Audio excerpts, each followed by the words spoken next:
Thank you for watching the recording of New Technology, Old Fears, a walk through the science and myths of mRNA vaccines. This session was presented by Dr. Dan Wilson on November 20th, 2024.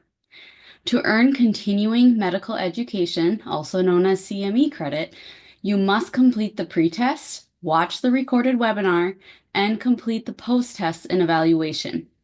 To access the pretest, please scan the QR code or follow the link available on the screen.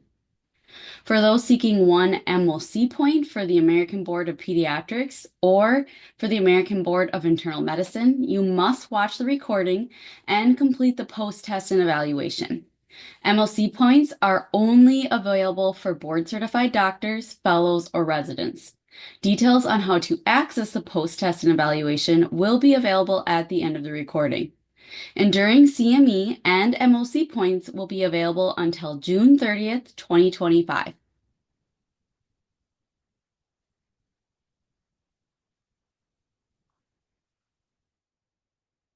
All right. Well, good afternoon, everyone. My name is Dr. Tracy Newman. I am a pediatrician, associate professor of practice in public health, and the medical director at North Dakota State University Center for Immunization Research and Education, also known as CIRI. Today, I have the pleasure of introducing Dr. Dan Wilson, who will be presenting this webinar titled New Technology, Old Fears, a walk through the science and myths of mRNA vaccines. Dr. Dan Wilson is a molecular biologist who earned his doctorate in biological sciences at Carnegie Mellon University. He currently works as a senior associate scientist at a biotech company and spends part of his free time exercising his passion for science communication on his YouTube channel, Debunk the Funk with Dr. Wilson. His channel focuses on debunking anti-vaccine myths and disinformation using sources from the primary scientific literature.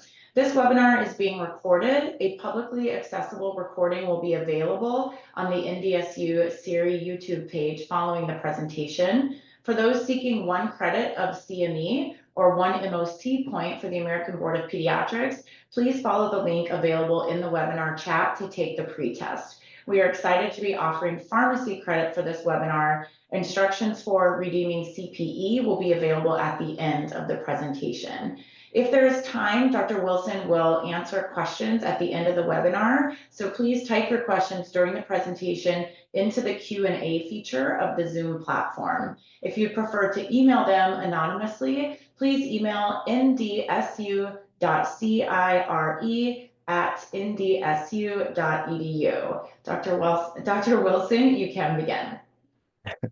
Thanks for that introduction, Tracy, and thank you all for joining. I'm very thankful for the NDSU team for inviting me to give this talk, and I think it's an important topic to discuss in these times. So hopefully you'll all learn something and we can talk about some cool science. So with that said, let's get started. Okay, just really quick, I have nothing to disclose. And let's get started. So misinformation flourished during the time of COVID, and it's important to understand why that happened.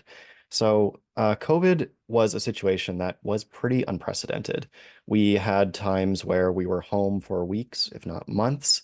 Uh, there was a lot of upheaval in the regular workspace. There were a lot of changes to daily norms. And of course, there was also a virus that was spreading and killing at most about 4,000 Americans a day at one point. And that was all very scary and very big in everyone's daily life.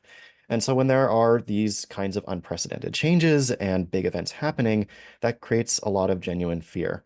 And that genuine fear can turn into kind of a desire to look for easy answers or look for easy way outs of complicated situations.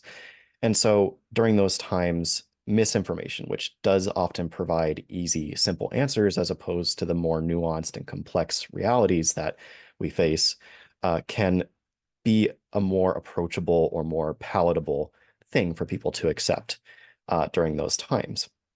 And so during COVID, there were a lot of organized anti-vaccine campaigns that sprung up, gained steam, and took up a lot of space online.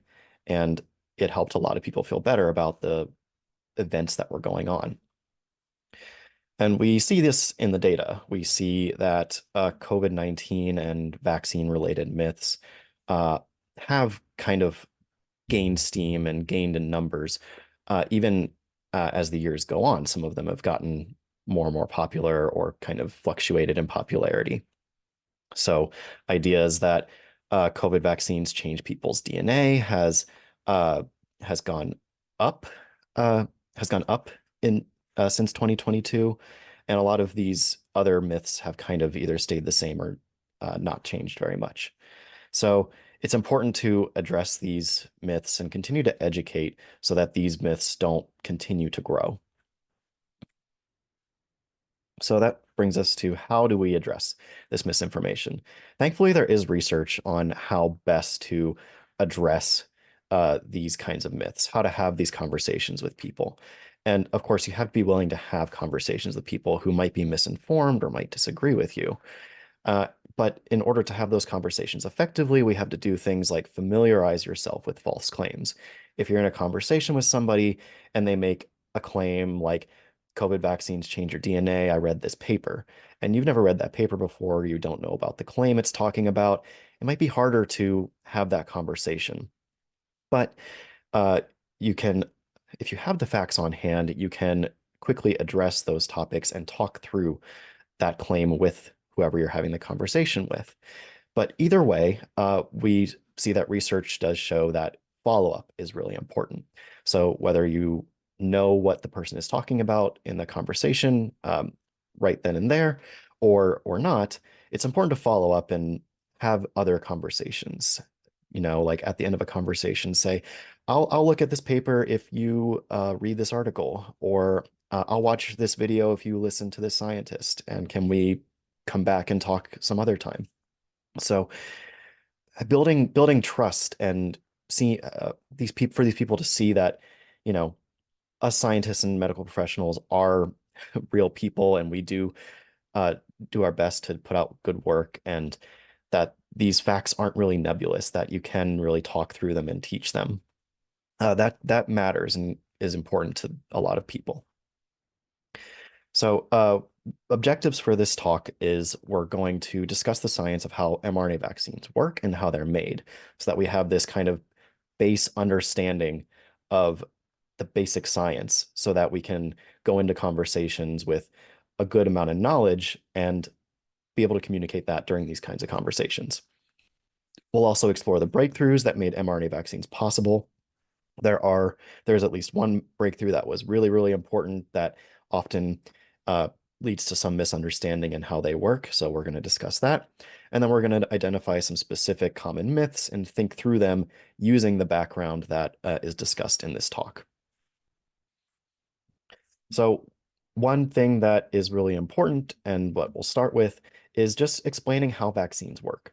This was a really big, I think, sticking point for people during the pandemic. People had a kind of an expectation on how vaccines are supposed to work.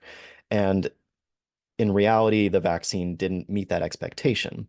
But vaccines don't really work by preventing infections. And I think a lot of people expected COVID vaccines to prevent infections, prevent them from getting a positive test, prevent them from getting symptoms. But vaccines prevent disease. And this has been true since vaccines have been around. They they work to prime your immune system to recognize a foreign pathogen. And when your immune system is recognizing that foreign pathogen or pieces of that pathogen in the vaccine, it builds an immune memory.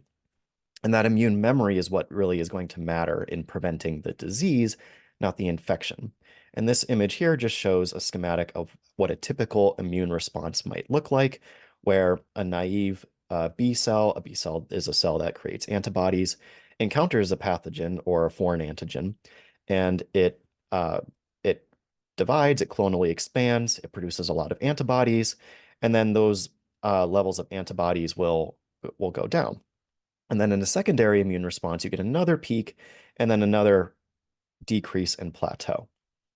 So it's this plateau period where you can still encounter infections and even experience symptoms, but it's this peak, this memory response that is going to clear the pathogen before symptoms or the actual disease happens, I should say. So you might get symptoms, but it might not be like severe symptoms. And a good example of this is polio vaccines. But we're going to talk a little bit more about that in this next slide, where we explain why COVID seemed to be different. Why is it that someone could get a polio vaccine and not get polio their whole life, but they get COVID vaccines and then they test positive for COVID? Is it the vaccine? Is it something else? What's going on? It turns out it really comes down to the pathogen's incubation period. So in this table here, for example, we look at polio. Poliomyelitis, from the time the virus infects your cells to the time you get paralysis or other severe symptoms, is 5 to 20 days. And during that time, your body has enough time to have an immune memory response for those B cells that initially encountered the vaccine to clonally expand, to build antibodies, and for T cells also to get mobilized around your body to address the virus and clear it before it causes something like paralysis. So you could get infected with polio and never know it because you don't get paralyzed and you don't get those severe symptoms. However, if we look further up in the chart with diseases or viruses like influenza or the common cold, and coronavirus would be in the same family of the viruses that cause common cold, those incubation periods are on the order of 1 to a few days. That's not fast, and that's not long enough for your immune memory response to kick in and clear the virus before you get any symptoms.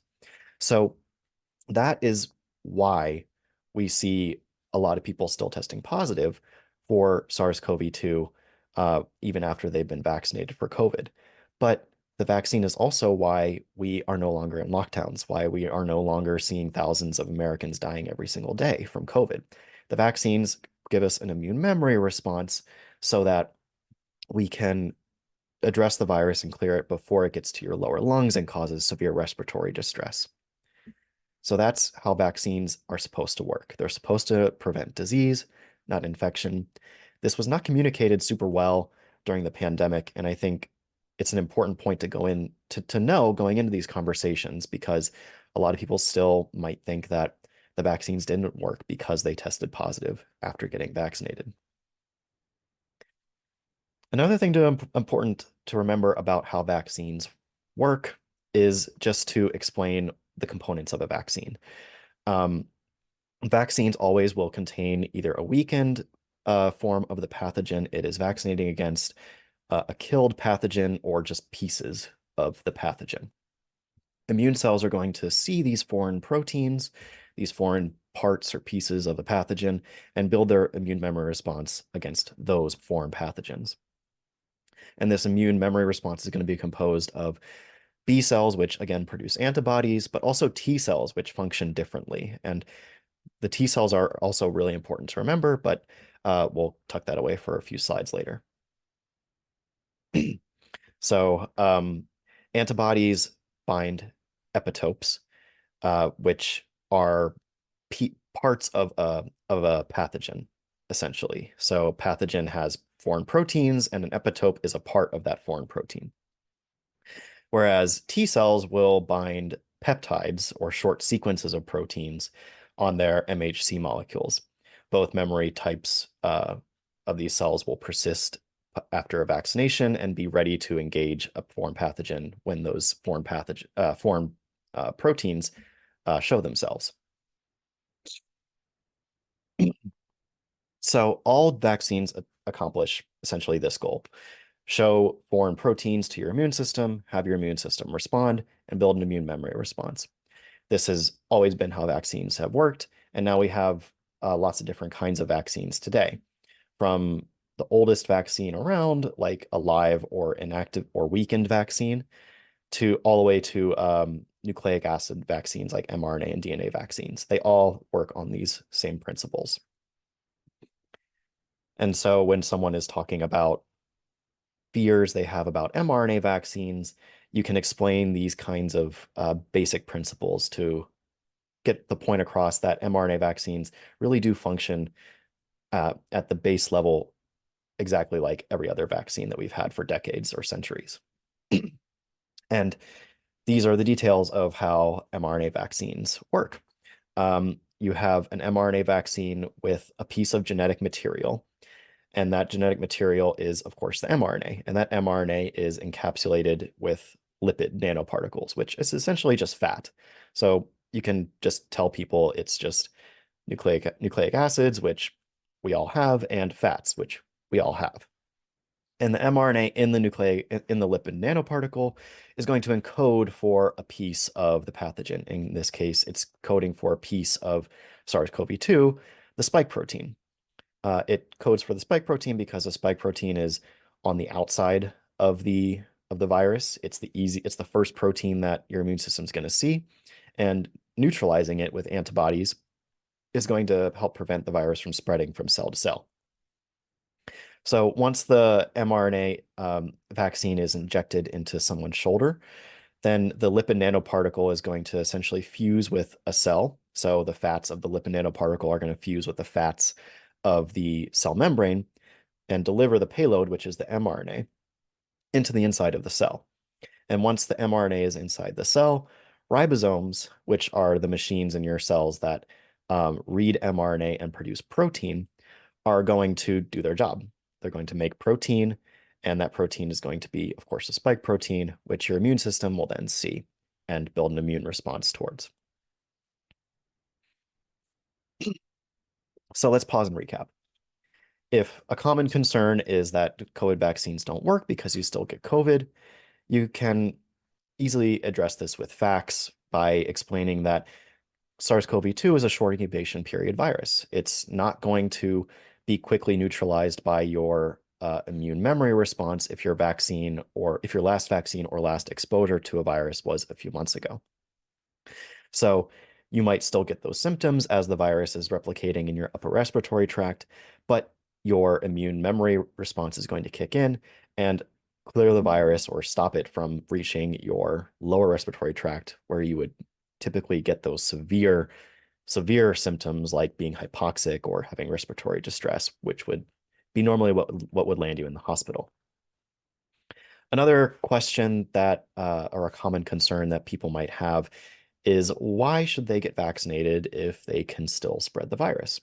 And the answer to this is that vaccination actually does reduce the risk of your transmission, because you might be infectious for SARS-CoV-2 for several days after you first get infected. But if an immune memory response kicks in and starts clearing the virus during that time, you can reduce that window of infectious shedding, thus reducing your chances of spreading it to someone else. However, it doesn't eliminate it. That's why SARS-CoV-2 is still around. We're not going to get rid of it. It's here to stay. So that's a big reason to still get vaccinated if the concern is, what good is it doing anybody else? But you should also just say that, I want you to be healthy. I want you, person who is concerned about mRNA vaccines, to be healthy. I don't want you to get infected and end up with respiratory distress and end up in the hospital. I don't want you to suffer. And that's really important. We shouldn't want this for each other.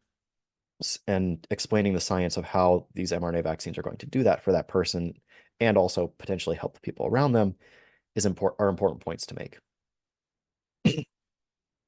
So, with mRNA vaccines being a new technology, there are a lot of concerns about whether or not it is safe, or even understanding exactly what it is. So let's go through a little refresher of what exactly is mRNA that we can use to explain in these kinds of conversations. Messenger RNA, or mRNA, is just a form of it's a step in gene expression. So it's transcribed from DNA. So we all have DNA in all of our cells, and the mRNA is transcribed by enzymes from DNA. And DNA is kept in the nucleus, RNA is kept in the cytoplasm outside the nucleus. So once the mRNA is transported outside of the nucleus after being read from DNA, the ribosome, as I said earlier, is going to translate it into protein. mRNA, because of how this process works, is much less stable than DNA. So DNA is kind of like the repository in the library where um, all the information is kept, and then mRNA is like a transcript of notes that someone writes down from reading that repository and then taking it outside the library. So the point here is that mRNA is not going to be very stable and is going to degrade over time, which makes the components of the mRNA vaccines impermanent.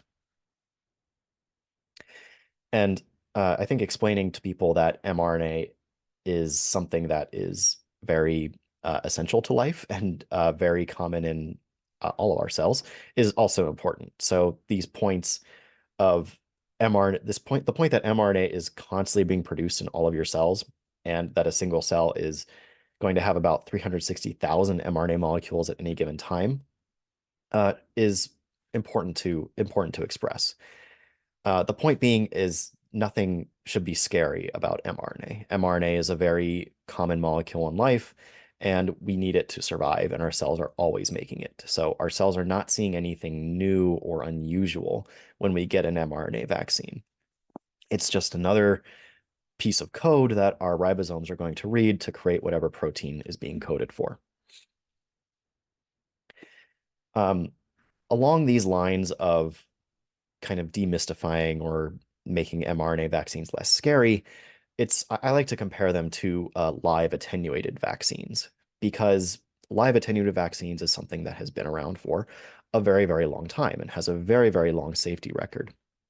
And live attenuated vaccines are essentially just a wild virus that has been grown or modified in a way that weakens it so that it becomes incapable of causing severe disease in humans because it just isn't good at replicating in humans, or there's some other change made to it.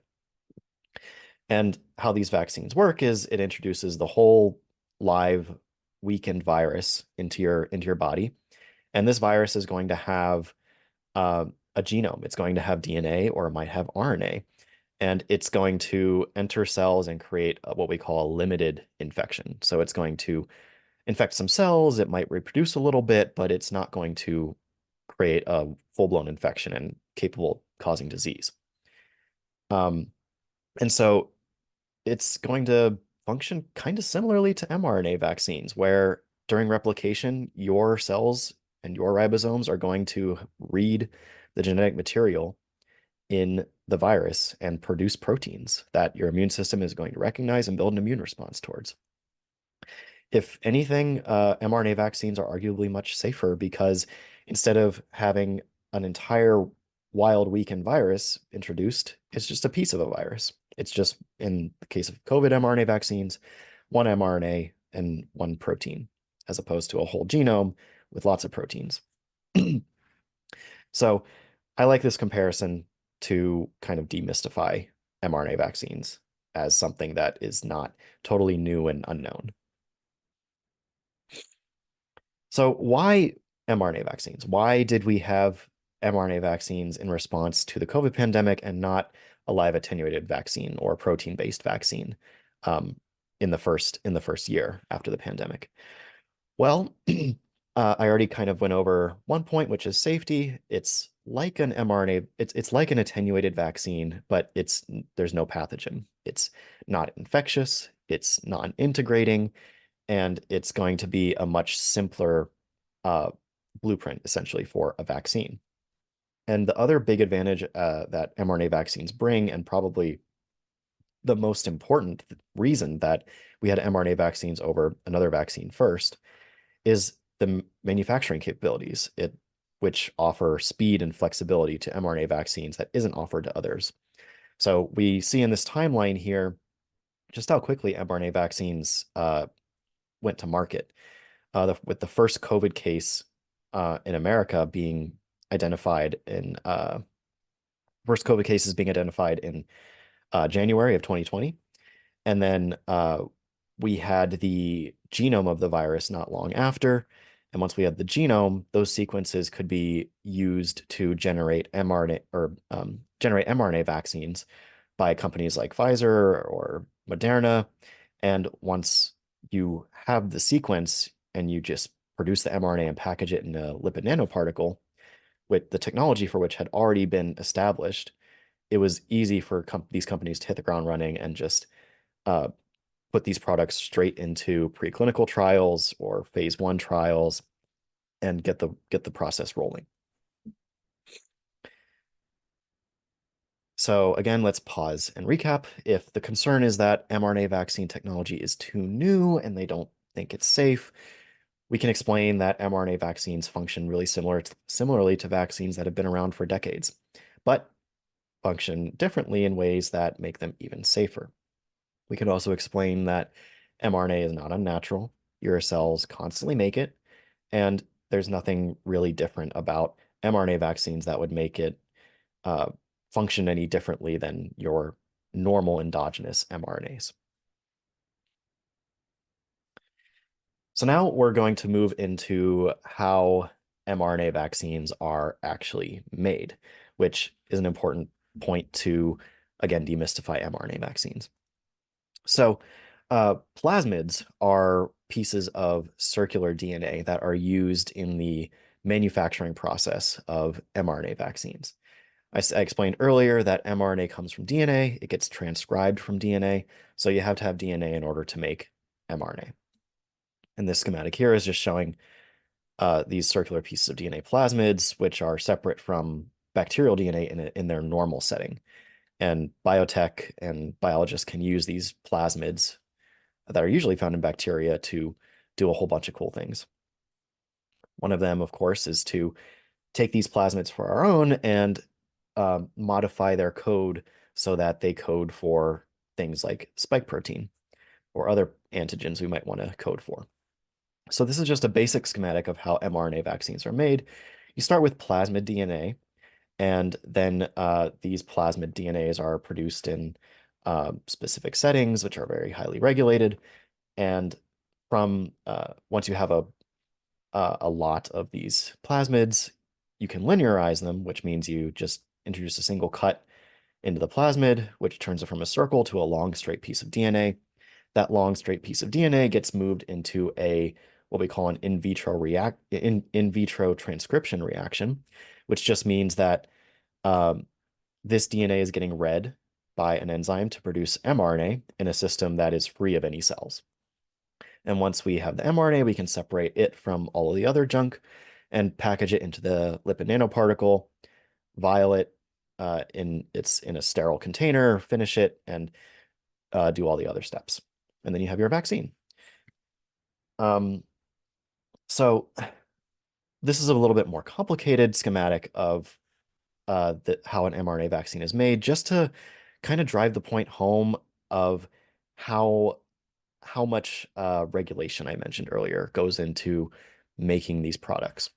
So every biologic is going to go through a process like this, where once you have your plasmid DNA, for example, the DNA is linearized in one step and then purified from a lot of the enzymes that were used in linearizing the DNA. And then it goes into the in vitro transcription reaction, and then there's another purification step. And then there's another manufacturing step and another purification step. And this goes on and on until you get your final product.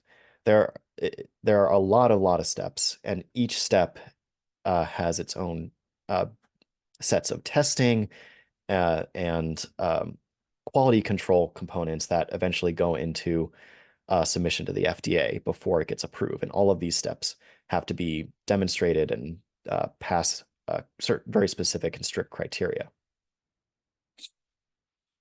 And this is just a slide explaining the kinds of purification steps that might be used in a manufacturing process.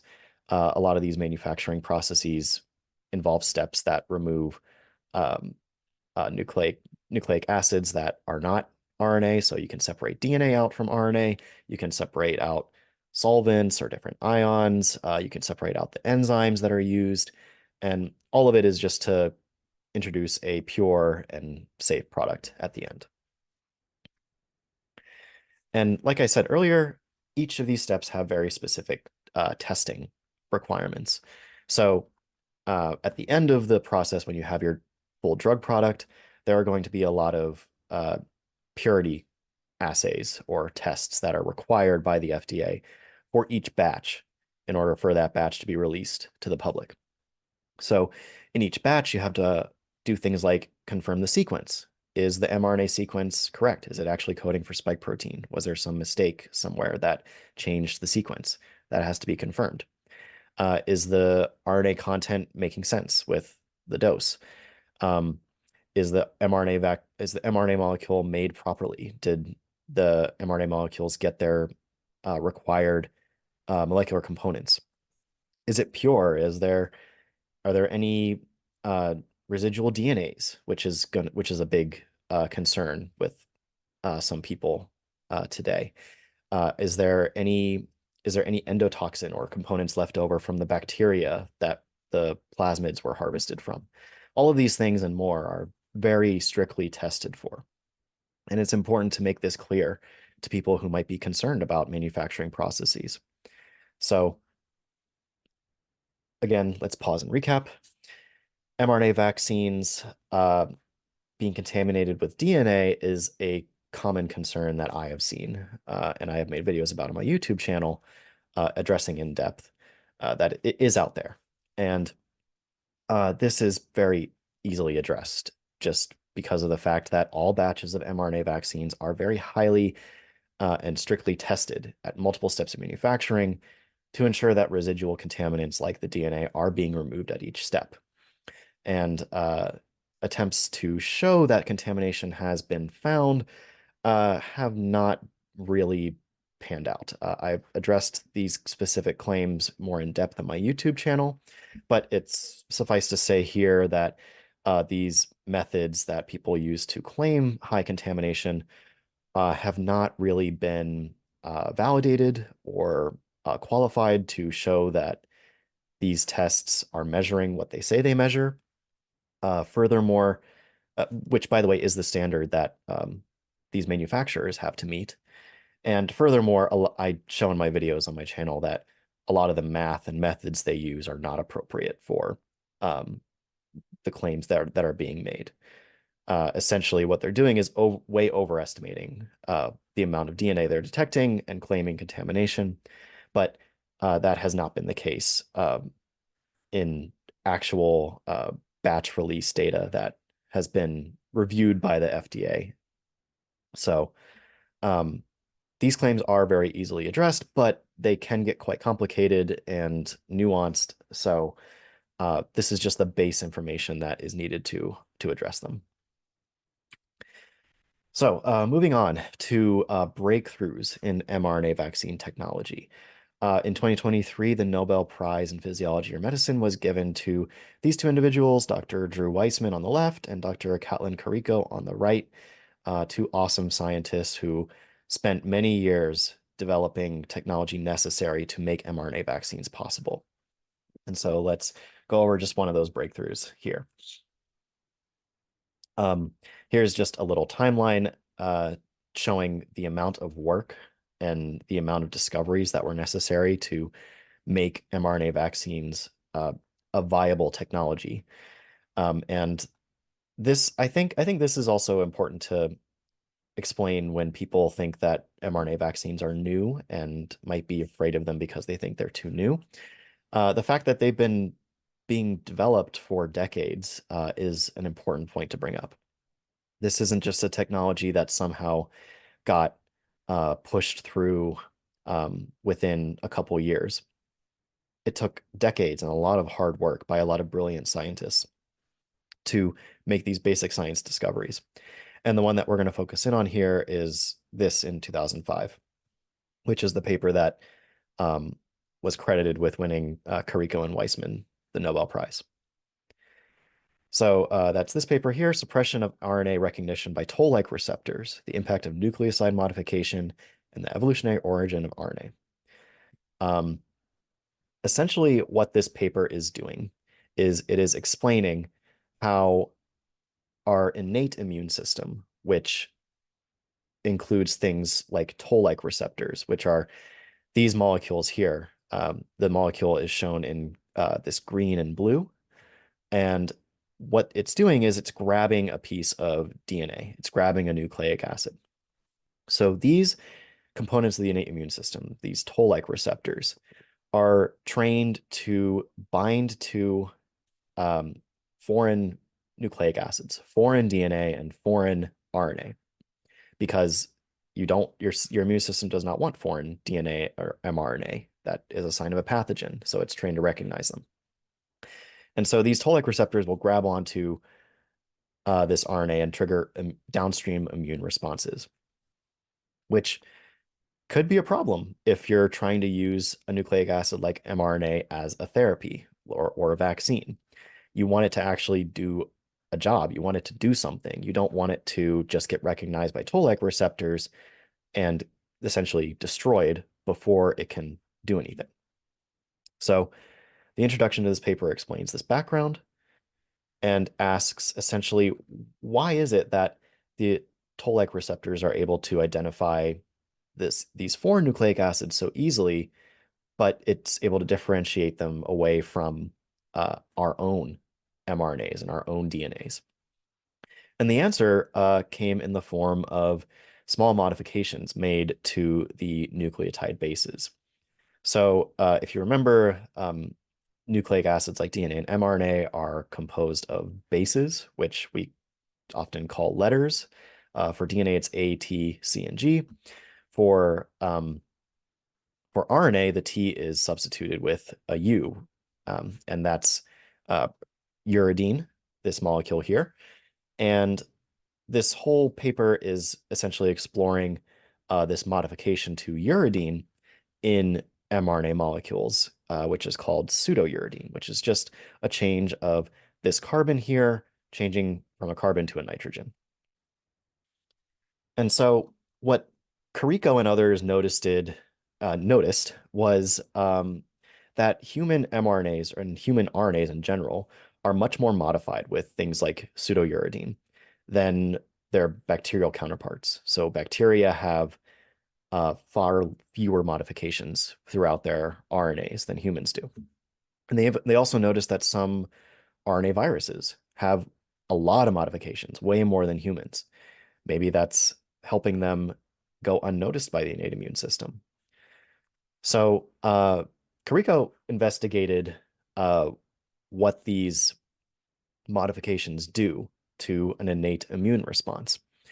And essentially what she did was she took mRNA molecules that have modifications and mRNA molecules that don't have modifications. And she used experiments to measure how much immune cells were responding to these different mRNA molecules. And I'll just draw your attention to this portion of this figure here, showing that modified or unmodified mRNAs produced a lot of this molecule here, which is an immune molecule, and modified mRNAs, which are pseudouridine is denoted by this trident-looking symbol, didn't produce as much of the immune molecule, and almost some modifications produced none. So this was a really important find.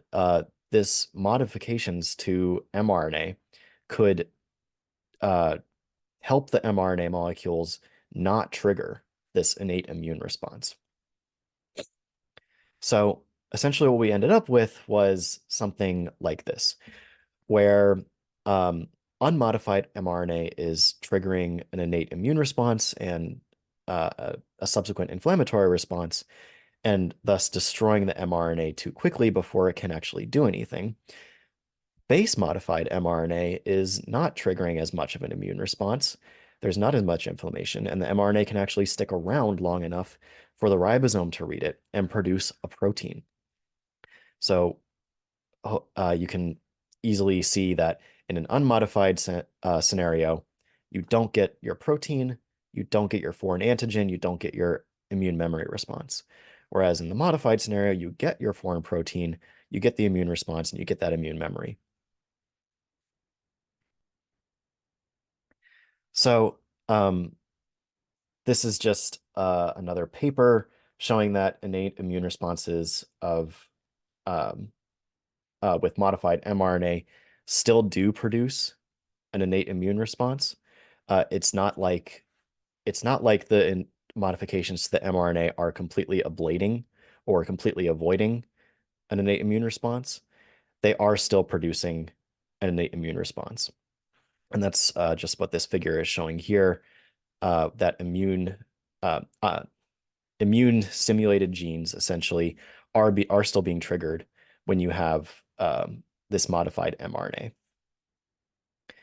And this is all just to make the point that what you're essentially doing is you're tuning the innate immune response, not directly, but but indirectly by avoiding it.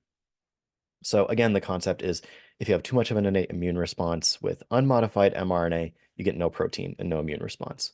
If you get too little innate immune response, then you don't get much inflammation at this site, and you might not get as much immune cell recruitment. So mRNA vaccines have been developed over decades, not just with Carico's finding, but with several other scientists' findings to tune the immune response so that you still can get expression of the mRNA. You still get a protein, but you don't get too much of an immune response to not get that immune memory. Um, and it's also tuned in a way that um, you get effective immune cell recruitment to the site of injection so that you get an even better immune memory response. But this has led to some confusion in the public space. Uh, some people have heard about this Nobel Prize and thought that mRNA vaccines are actually directly affecting the immune response or dampening the innate immune system. And that's not really what's happening. It's just not triggering it. It's not affecting the innate immune system's ability to function. It's just not triggering it itself. So they don't suppress the immune system. They just avoid it in ways that allow for an effective immune memory response. And another claim or just concern about um, modified mRNAs in general is that the modifications made to the mRNA are uh, dangerous or the dangers aren't known. Again, that goes into kind of this fear of new technologies. But the truth is that the modifications to mRNA are natural. They are found in nature. And modifications are also found in our own cells and in lots of other organisms. So there's nothing really unnatural about them. So there's no reason to think that the mRNA is going to function differently in our cells, um, any differently than the normal endogenous mRNA in our cells. So, but this goes into kind of a next big concern that I see just in general in the public. And it's this concern that mRNA vaccines are somehow causing cancer. And the truth is that mRNA vaccines don't cause cancer. But why is that? Why do we know that to be the case? It's important to understand a few basics about cancer before being able to talk about this. Cancer is really a disease of the genes. It's a disease of cells' DNA getting damaged enough so that the mechanisms that your cells have that allow them to work together break down, and rogue cells essentially just start expanding and multiplying in an uncontrolled way. And this DNA damage can be caused by things like carcinogens or mutagens. And typically for these things to cause cancer, you have to have multiple exposures over long periods of time, or you have to have persistence of the carcinogen.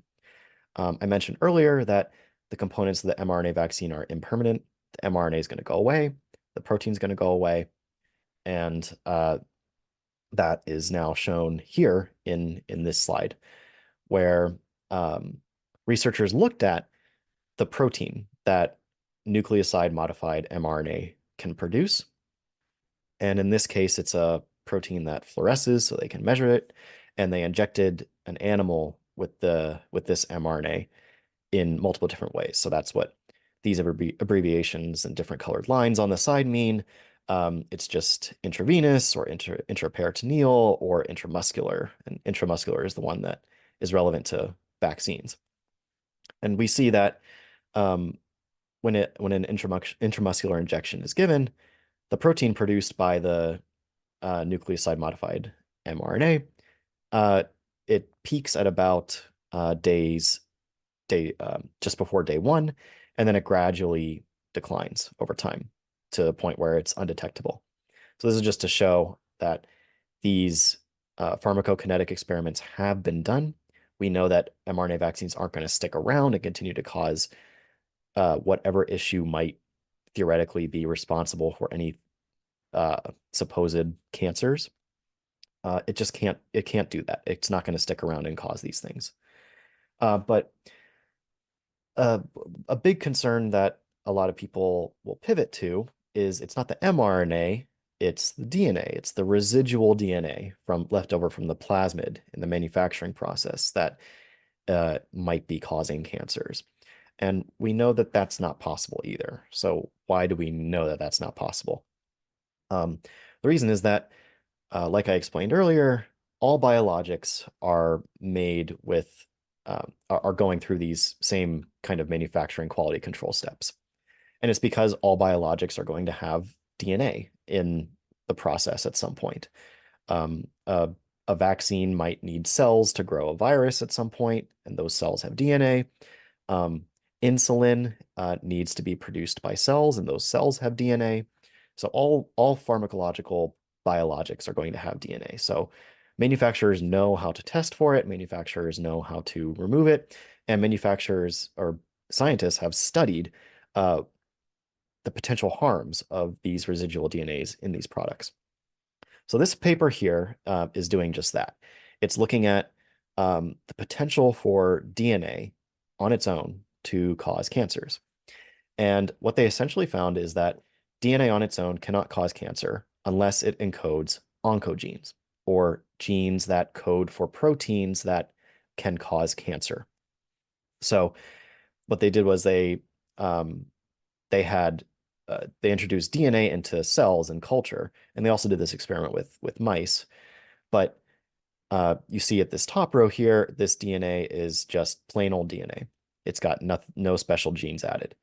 Um, Conveniently, this particular piece of DNA is a plasmid, and it has a lot of the same components that people might be concerned about in the sequence of the plasmid used to manufacture mRNA vaccines.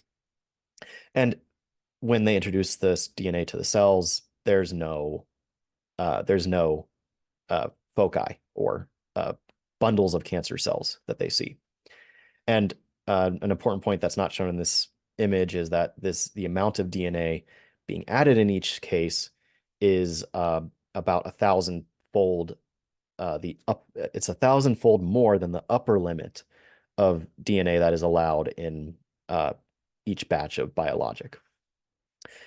So again, no cancer with just plain old DNA. But when they add oncogenes to the DNA, you start to see cancer cells forming. And when they combine two oncogenes onto the same piece of DNA, you get a lot of cancerous cells. So it's these oncogenes that are exerting a cancerous effect in this residual DNA scenario.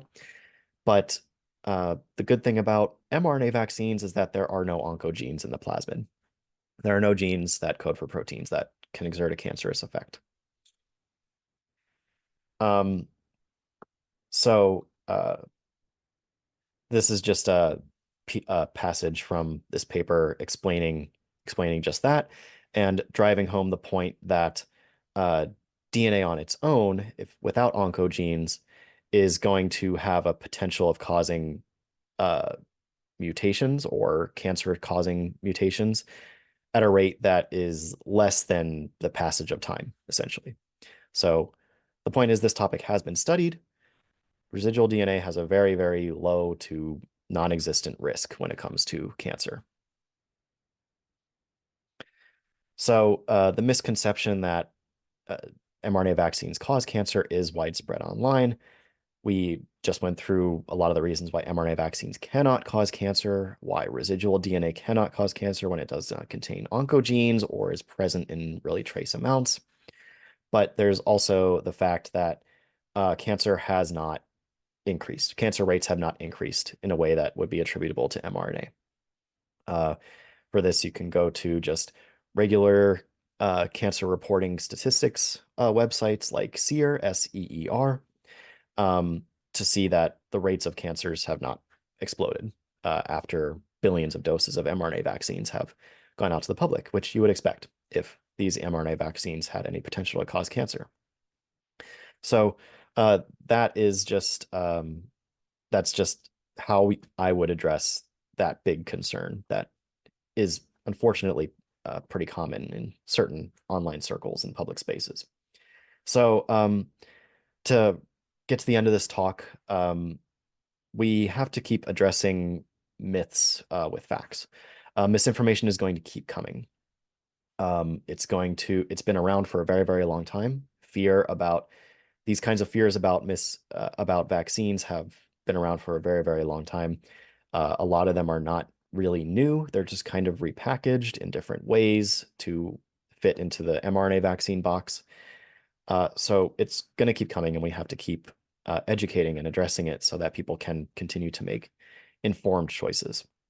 And there are going to be lots of specific claims that I can't address all in one talk.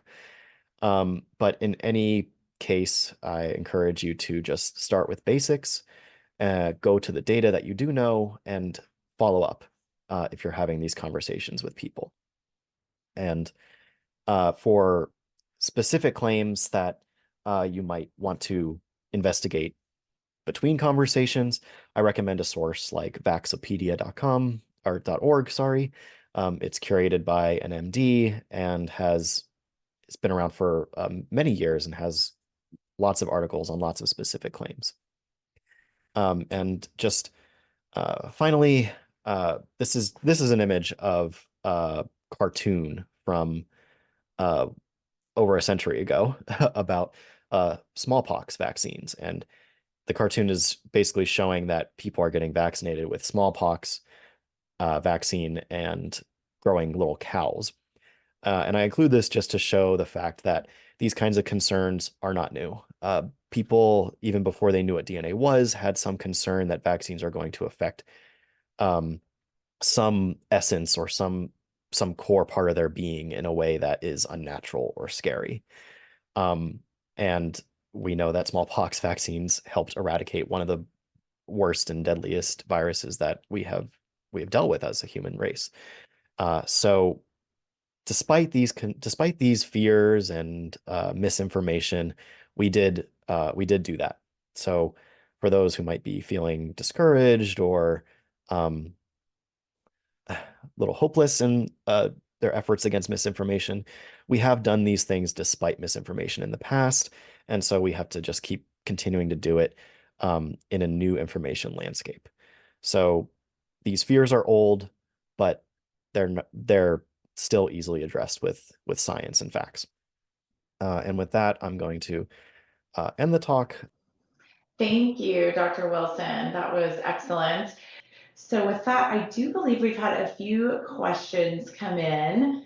I'm going to just summarize here, if that's okay, Dr. Wilson. One is essentially just asking, how long is the normal vaccine approval process versus the emergency use authorization? And sort of as a follow-up, how can we ensure that there were checks and balances, like we're assured in doing such an expedited process? Mhm. Yeah, that's another really common one that I didn't get to. But so normally what happens in a vaccine approval process, you hear that it takes 10 years or 20 years to approve a vaccine. Uh, and whereas mRNA vaccines were obviously put through clinical trials and approved in about a year. So why the discrepancy? And the answer is really just comes down to money and FDA wait queue times.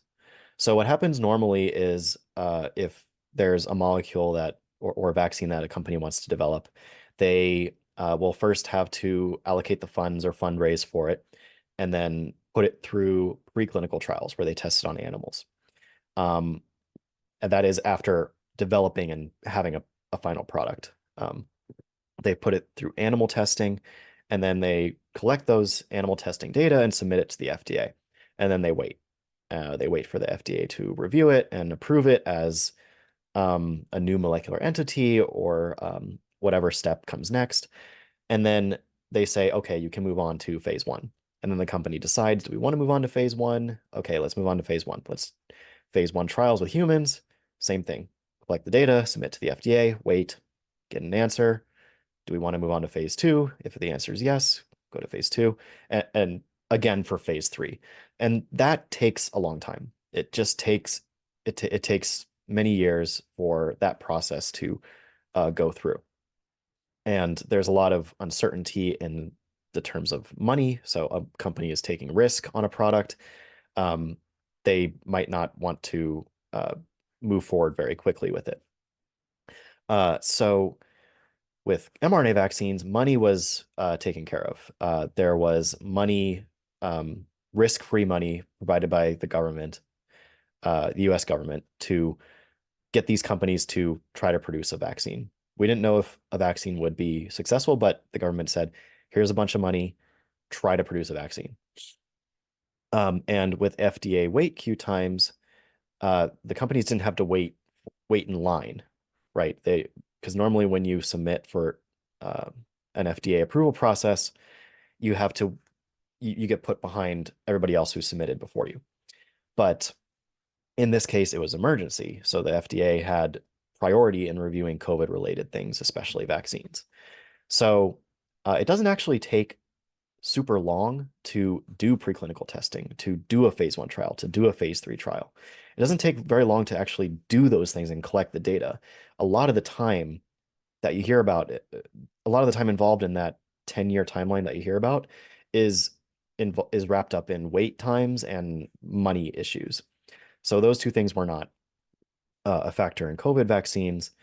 And the EUA process still included all of the steps. It still included preclinical steps. It still included a phase one trial. It still included a phase three trial.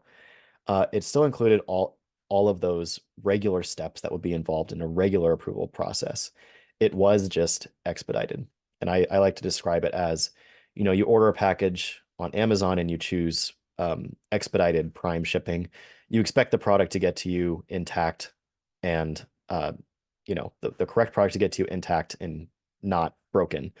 You don't expect a faulty product in an expedited process. It's just prioritized and expedited.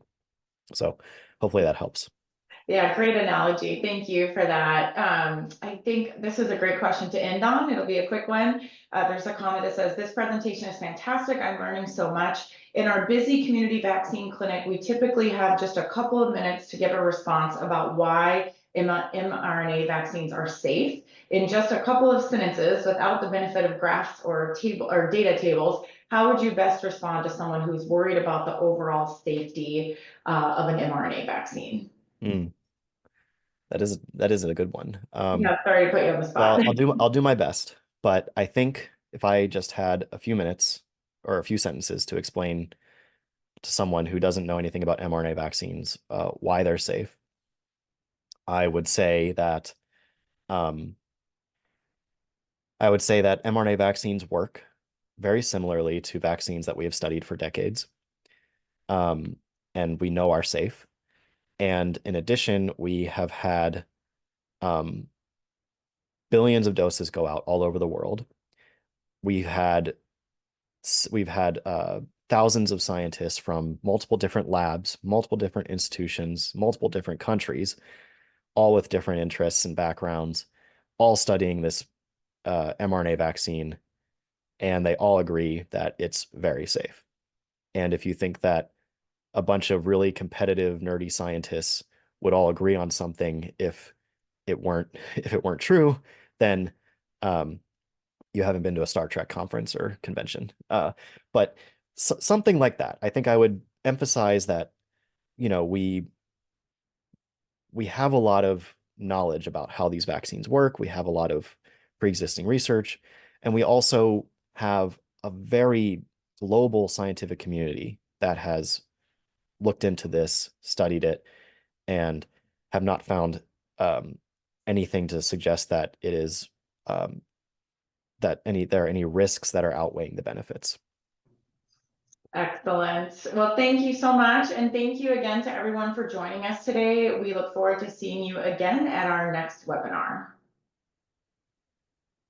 For those seeking continuing medical education credit and/or one MOC point from the American Board of Pediatrics or from the American Board of Internal Medicine, you must complete the post-test and evaluation.